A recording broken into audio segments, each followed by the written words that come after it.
God's initiative if He wants to do an earthquake so that we can experience earthquake in our lives. Ang Diyos ang talagang siyang gumagawa. No? Alam na nyo, ang pananaw kasi nila sa cosmology sa ancient times, no? Ang water, it represents chaos, danger, yan, and something that is uncontrollable. Hindi mo makontrol ito.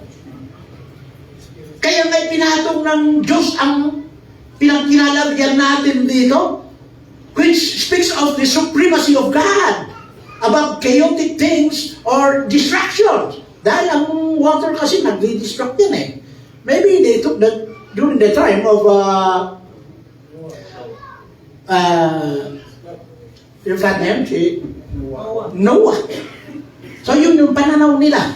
At alam po natin na imagery, no? Biblical imagery, kung papansinin po natin, meron eh. Yung word deep, yung malalim. And the Holy Spirit is hovering over the deep. Diba? So it speaks of chaos, it speaks of something that is uncontrollable, we cannot control, but here is God. He speaks, He demonstrates His supremacy about chaotic things, and we put that our habitation, our earth, the earth, on the water. Kikita niyo, no? Kabil na, inilagay niya itong ating sa ibabaw ng tubig. So, dito pag pinapagtimapalas niya na talagang hindi siya gumawa lamang ng order, no? Na out of nothing, pero sabi pa niya dito, He established. Okay? Diba sabi niya sa 2a and 2b, He established and established it on the waters. And when we say establish, that is from the word kun that I said a while ago, para pinamamalas na doon ang kanyang wisdom. The wisdom of God and the power to bring order or stability in life. Para ipamalas niya yung tinatawag natin kaayusan, stable sa buhay at nagbibigay ng buhay. Yan po, no? So, dito makikita po natin ang sovereignty ng Diyos.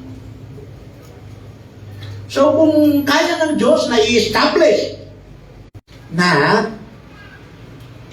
i-govern ang ating buhay para tayo po ay magkaroon ng order kung tayo man ay naguguluhan. Amen. Testimony ni Sister, tayo ay nababahala dyan. Eh kung mamamatay ka ron, to be away from the body is to be present with the Lord. Diba? Amen? Amen. Magandang iyak-iyak ka dito. Iyak-iyak dito. Andiyan yung Holy Spirit, di ba? The Bible is to clear all about what we call yung presence ng Panginoon sa bawat isa sa atin. Di ba?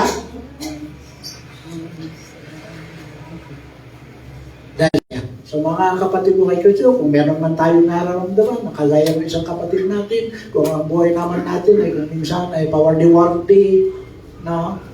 O hindi kaya may mga bagay, mga material things at steward ka lang. Kaya makikita natin yung pangatlong katotohanan dito yung realistic application ng facts na ito. No? The realistic application ng facts na ito. When I say realistic implication or application of makatotohanan ito, that about God's control of everything, the material, the physical, and everything. No? Alam nyo stewardship? Ang stewardship, we are managers. We are just mere stewards. Pinagkatiwala lang. Lahat-lahat. So, alin sunod doon sa ating pinag-usapan na sana yung time natin Gawin natin yan sa kalulahati ng ating Diyos. We have lots of ministries here at the Body of Christ and Third Church. We must and should come to the stewards of our time. Hindi lang gugulin yung time dyan sa kung ano-anong ginagawa mo dyan. Time is gold, ika nga noon. Diba? Time is gold.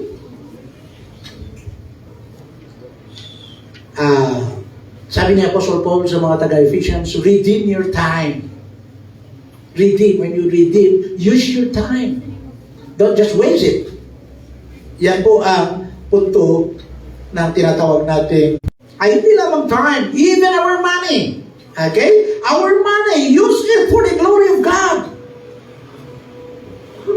Dahil hindi mo ang pag-aari yan eh. Pag-aari mo ba yan?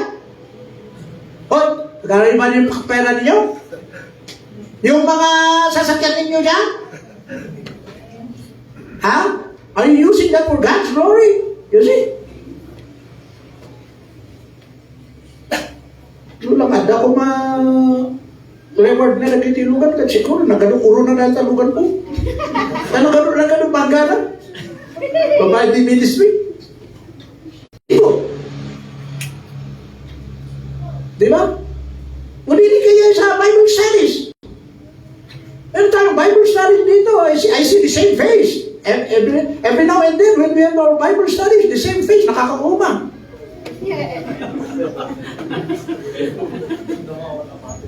Kung may hanak may makakita, di sa bali, nga lupa man. Bakit? Diba? Hindi ako makakita ibang mukha. Sometimes God bless them materially, financially, pero yan po ay for their judgment. For their judgment. Because remember, it's not because we are Christians, we are not to be judged. We will be judged. There are the so-called two judgments of God. We have the judgment for believers, which means the Bema judgment or Christ's judgment, wherein we are given what we call the rewards.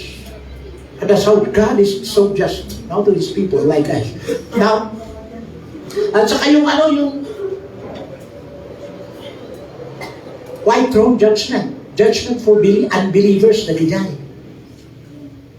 Ang kuha mo, nagijay ka. Ramidum lang tati, ramidum ha.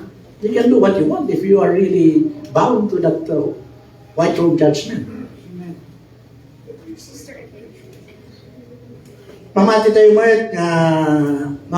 nga in as far as the judgment is concerned, it will take place simultaneously. Di ba? Ito yung judgment of the goats and the sheep. Yung nasa left at nasa right, doon sa Matthew chapter 24. And that's the final judgment that will take place. No?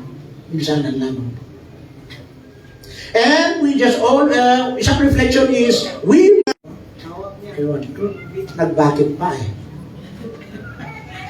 Bakit yung anak ko ba ang nalulod? Eh, Christian school sila eh. Punta sila nag-outing sa baybayin dakit. Bakit yung anak ko pang talagang masunurin, mabait ang kinuha mo, Lord? Bakit? Diba? Control mo. Oh, anong masasabi niyo? Control ba niya? Oo. Control niya yun. Dahil hanggang doon lang talaga ang pag-control niya sa kanya. Buhay niya. Ha? So, yun ang mapapansin po natin, God is in control. Nakikita with our future and our fears. Kung ano man yung ating kinakatakutan, ano pa man yung masasakbayan natin. Diba? And I really love that song. La la la la la la la la la la la la.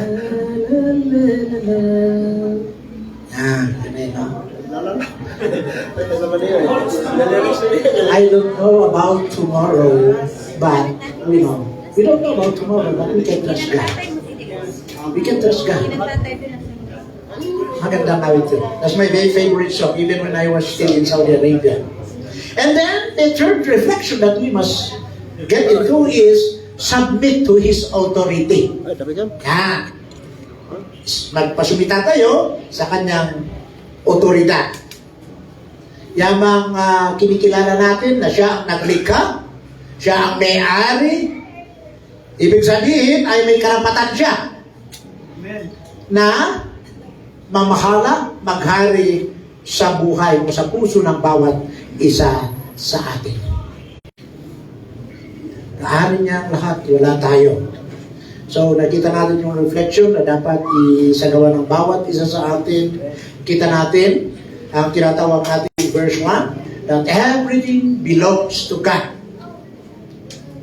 And verse 2, sinasabi doon kung bakit? Because He built it. Diba? And holds it all together. So, mga minamahal ko kapatid kay Kristo, kinikilala ba ninyo sa umaga na ito? Na ang iyong buhay, ang iyong mga pamilya, ang iyong hinaharap ay pag-aamin din niya.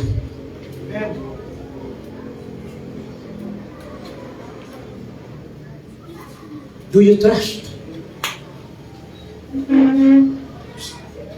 Yung nag-establish sa mundo nito na siya ang